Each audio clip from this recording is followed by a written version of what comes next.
Então vamos lá, galera. Store Capital. É um REIT mais ou menos de 10 anos, não é tão antigo assim, mais ou menos 6 bilhões de market cap em junho. Listado na NYSE, é um REIT considerado diversificado. Então ele trabalha diretamente com alguns inquilinos, tem vários setores, tá? Por isso que ele é considerado diversificado. A gente já vai ver já já, por exemplo, restaurantes, varejo, cinema. Depois a gente vai ver alguns setores que ele tem. Cinema eu não me lembro direito, mas daqui a pouco eu confirmo aí. Deixei separado aqui a apresentação. Em termos de retorno histórico, desde que fez o IPO aí, lá em 2014 e tal, não teve tanto esse retorno assim, mas o crescimento do FFO está acompanhando aí, a cotação está acompanhando um pouquinho o crescimento do FFO, obviamente sofreu bastante aí também com a pandemia, então jogou lá de 40 mais ou menos para 15 a cotação e agora já está nos 30 de novo. Em termos de resultado, a gente vê que são resultados muito bons, vê a receita crescente, o EBITDA deu uma estabilizada agora em 2020, obviamente, né? Foi impactado, não teve jeito. O FFO idem, mas quando a gente vê que o crescimento da dívida e do EBITDA eles estão juntinhos, o dividendo vem crescendo, junto aí com o fluxo de caixa, também muito tranquilo. Né? E, cara, é um REIT que tem uma margem aí de mais de 40% historicamente, né? Tem na faixa em 30%, 40%. É uma margem muito boa. O patrimônio vem crescendo, a receita é idem, gerando muito caixa. Mas é um REIT que um pouquinho mais alavancado, né? Mas assim, dentro do esperado dos REITs abaixo de 6 a gente considera assim normal. Acima de 6 mais ou menos, acima de 8 já é bastante alto, né? Mas a gente vê que está tudo redondinho até o momento. Obviamente a cotação caindo, o dividend yield aumenta. O FPS depois deve ajustar, porque deu uma estabilizada aqui nos últimos anos, mas provavelmente a gente ainda está fazendo alguns ajustes, né? Que a gente fez a migração para os dados da Morningstar há pouco tempo, por isso que tem alguns bugzinhos que a gente vai arrumar em breve. Vamos dar uma olhadinha melhor no que ele faz, então um pouquinho da história, né? Olha lá, 1981, blá blá blá, mas o REIT só foi criado mesmo aqui, ele veio sendo formado por outras empresas e tal, foi se criando a partir disso, né? E aí depois foi feita uma equipe lá em 2011, criaram ele e listaram na bolsa em 2014. Inclusive em 2017 está aqui falando que o Warren Buffett comprou 377 milhões de ações, quase 10% do free float da Store Capital em 2017. Não sei se ele ainda continuou nessa posição, mas é o que está aqui na história dele. Aqui ele vem falando que ele cria aí mais ou menos três formas de garantia aí de receber o aluguel, né? Tipo assim, de segurança para poder receber o aluguel, tá? Para quem tiver alguma dificuldade, eu posso até traduzir aqui, quem quiser, né? Para ficar mais fácil de ler, né? Então, ó, as locações, propriedades, são locações imobiliárias, blá blá blá. Tem que tomar um pouco cuidado com essa tradução, porque fica muito. Algumas vezes alguns termos ficam muito distorcidos. Né? Então, assim, ele vem explicando essas três formas que ele tem de gerar receita, tá? Então, as lojas, tá, as propriedades são diferenciadas pela fonte primária do aluguel, vem diretamente dos lucros produzidos pelas operações comerciais nas localizações dos imóveis, né? Chamando lucratividade e nível de unidade, blá blá. Além da lucratividade do negócio, dos imóveis que possuímos, existem duas fontes de pagamento que são comuns a todos os investimentos. Uma é a qualidade do crédito do inquilino, que serve como fonte adicional, né? E também, no entanto, a qualidade de crédito do locatário. Né? Então eles vão lá, analisam os balanços dos locatários para poder verificar se não vai ter nenhum risco de inadimplência, por exemplo. Outra fonte de pagamento é a terceira, que é o valor residual do imóvel subjacente, que nos dá a oportunidade de receber os aluguéis de outros inquilinos substitutos no caso do nosso ativo ficar vago. Isso significa que apesar de olhar para as taxas de arrendamento, então ele vem falando aqui, né, ó, a parte lá desse valor de real estate, que compensa um pouco o crescimento do valor dos imóveis quando é, o imóvel ficar vago, né? Então seria um resultado aí, entre aspas, como é que é o nome? Alternativo, né? Aí tem a questão do corporate credit e tal, e da parte de aluguéis que eles recebem lá dos inquilinos. Então, mais ou menos essa forma que ele ganha dinheiro. É um REIT que paga trimestralmente, dividendo. Aqui o National, eu acabei até esquecendo de ver. Mas depois eu vejo lá. E aí, a maioria dos REITs normalmente pagam aí todo trimestre, né? Porque eles apuram os resultados trimestralmente. Alguns distribuem mensalmente, mas a maioria é trimestral. Aqui tem uma pequena apresentação, quer dizer, na verdade uma grande apresentação, mas só para a gente entender um pouquinho melhor de como ele ganha dinheiro. Então aqui, ó, são algumas lojas, tanto de Camping World, então, por exemplo, loja de acampamento, materiais para acampamento. Aqui é, sei lá, uma lanchonete, Truck Center, não, é setor automotivo. E aqui o Urgent Care, então seria, sei lá, um atendimento médico de urgência. Ele vem falando aqui, ó, 30 anos de sucesso, blá blá blá, 7 bilhões de market cap. Isso aqui é a apresentação do 3T20, beleza? 44% de dividendo aumentado de 2014 a 2020. 2.587 propriedades alugadas para 511 clientes, inquilinos. Mais 60% dos contratos de aluguel são high quality, que é assim, de alta qualidade, com inquilinos de alta qualidade. E é isso. Mensagem do CEO lá, então alguns exemplos aqui. Então, loja de automóveis, lanchonete, fast food, então home store, então aquelas lojas de coisas para casa, material de construção, lanchonetes. São alguns dos seus inquilinos.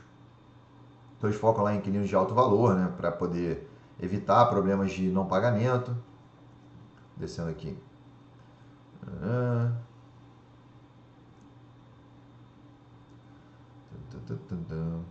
Aqui ele vem falando da distribuição de receita, né? Então 72% dos clientes eles têm receita acima de 50 milhões, o que gera uma solidez maior aí para o REIT, né? Aí a média lá seria a mediana, você ficaria na faixa de 53 milhões. Então é gigantesco o REIT, né?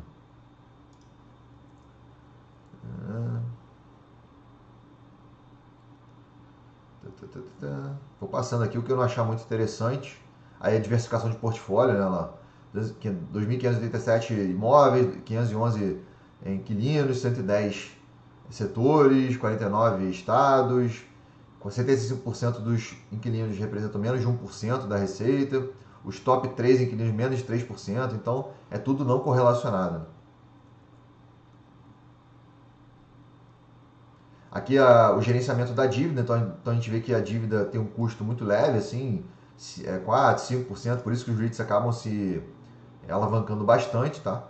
Então eles conseguem crescer através de dívida de uma forma muito tranquila, porque muitas vezes eles conseguem retornos maiores até que essa dívida.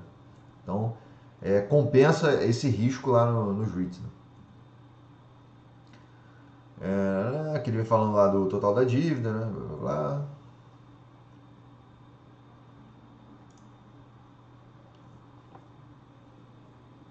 Os dividendos lá, aumentando ano a ano.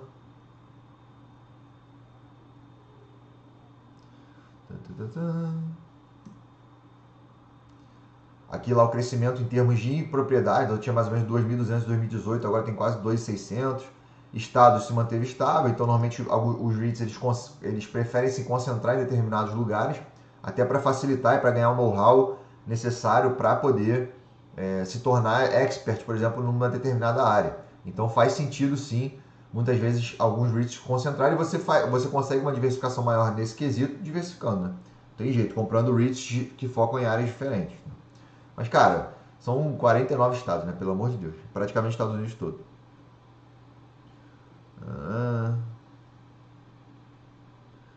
511, blá blá blá.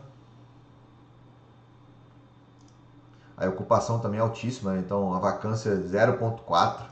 Mesmo aí, em setembro de 2020, com toda essa pandemia, a vacância se manteve altíssima. A vacância se manteve baixíssima. Aqui são alguns setores, olha que interessante. O restaurante, mais ou menos aí 8%, 8,5% da receita. Aqui, mais ou menos somando aqui restaurante, né, dá 13,5%, 14%, então é mais de 10% proveniente de restaurantes, normalmente Popeyes e tal. Né? Early Childhood Education, então tem algumas creches também. Health Clubs, no caso seria, sei lá, academias, né, também, pode ser considerado isso. Automotive em repair, tipo loja de reparos de carros. Movie Theater, tem cinema, então aqui é só confirmando. Family Entertainment seria, sei lá, boliche, aqueles campos de golfe para você jogar, essas coisas. Pet Care, loja de animais. Behavioral Health, não sei o que é. Entre outros aqui, né? Medical, Dental, então ele aluga também para esse setor um pouco focado em saúde, equipamentos, blá blá blá, varejo, automóveis, logística, então ele é muito diversificado, né? Você vê que a maior concentração é em restaurante, mas se pegar aqui, ó, são 2.098 propriedades, aí quase 40 mil metros, pés quadrados aí de ABL. Aí varejo, manufacturing também, então eles separam esses dois tipos.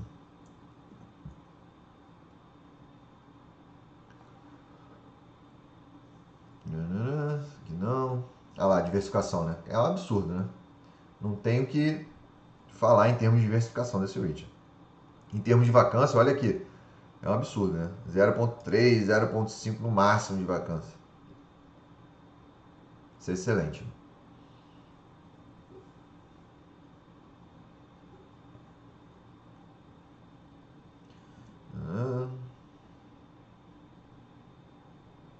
Aqui ele vem separando um pouco de setor, olha lá. Restaurante 10%, educação 4%, storage, que no caso seria aqueles armazéns lá da vida, né?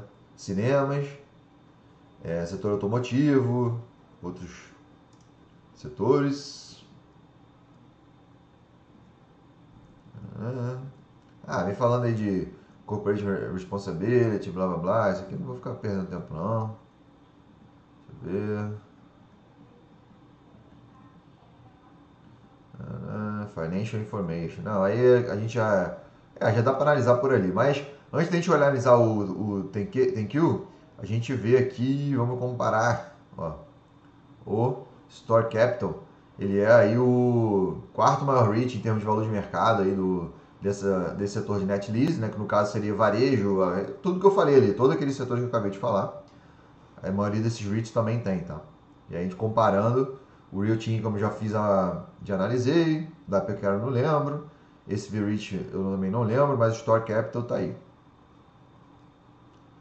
A gente já compara aqui também a dívida e tal, a dívida líquida EBITDA, você vê que é um setor que tende a não se alavancar tanto, né? Você vê que é um dos menores taxas aí de alavancagem. Isso é interessante ver. E 10% aí mais ou menos do setor tá no Store. Aí, ó, Net Lease Rent Collection na pandemia, obviamente o Store foi bastante afetado. Comparado aqui a esses outros, ó, o Store recebeu aí quase 30% aí de, de não pagamento, né, dos aluguéis.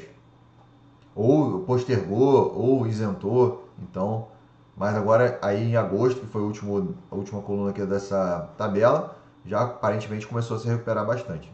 Normal, né? Aqui, assim, muitos restaurantes ficaram fechados, pô, muito teatro, cinema, teatro, escolas, então assim, não tem jeito, né?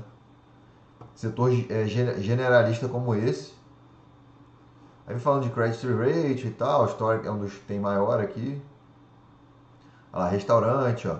Traditional retail, 40% foi um dos mais afetados, né? Principalmente varejão. Aí, ó, cinema, lazer também foi afetado. Restaurante fechado também, apesar de delivery. Academia fechada, escola fechada. Esse aqui, de industrial e alto, mais ou menos, né? Mas assim, não teve jeito, né, cara? É quase impossível de não ter sido afetado. Aí vem falando dos gráficos aqui legal e tal. Dividendo, blá blá blá. Acho que é isso. E aí olhando aqui o TenQ, você vê que mesmo com a pandemia ele conseguiu aumentar aí as receitas. Teve aqui também alguma parte de empréstimo, então 175 contra 171, então até aumentou, né? As despesas aumentaram também em linha com isso, então ficou praticamente, obviamente, provavelmente ficou mais ou menos o mesmo lucro. Mas por que não ficou o mesmo lucro, né? Por que o lucro caiu aí 50%? Porque provavelmente aqui cadê aqui? Provavelmente não. 2019 teve um ganho aí de 50 milhões relativo a ganho com venda de imóvel. Então, distorceu esse lucro aqui de 2019 e comparando, caiu 50%. Mas isso aqui teria que ser desconsiderado nesse caso. Então, olhando aqui no Fundamentei, conforme eu já falei, não tem muitos dados para a gente analisar aqui. É um REIT tem dados só desde 2012, mas caiu um pouquinho a margem nesse ano, mas vinha aumentando ao longo do tempo a margem. Ó. Cadê? Net margin, aí ó, você vê que estava cada vez ganhando mais eficiência, mas aí veio a pandemia, bluf, desabou, né? Não teve jeito. Mas a receita está se segurando, o EBITDA também está se segurando aí, junto com a dívida, deu uma estabilizada. O dividendo está crescente, junto com o fluxo de caixa livre aí, o FFO também, né? Isso aqui também a gente deve ajustar, depois o FPS do REIT tá dando errado aqui, mas o resto está certinho. Então é um FFO muito bom, né? Desde o IPO aí, ó, crescendo todo ano. É isso que a gente espera de um REIT, para a gente poder investir com tranquilidade, né? Olhando o trimestral aqui, ó, vem aos pouquinhos e tal, crescendo todo trimestre aí o FFO, isso é muito interessante, né?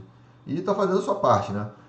Dívida tá tranquila, assim, comparado aos outros REITs, gerando muito caixa, um payout razoável, um dividend yield de mais 5% nesse momento, obviamente por causa da queda da cotação, mas já está se recuperando aí, né?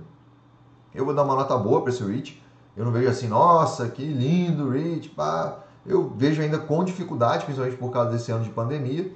Eu quero ver como é que ele vai se comportar aí nos próximos meses, né?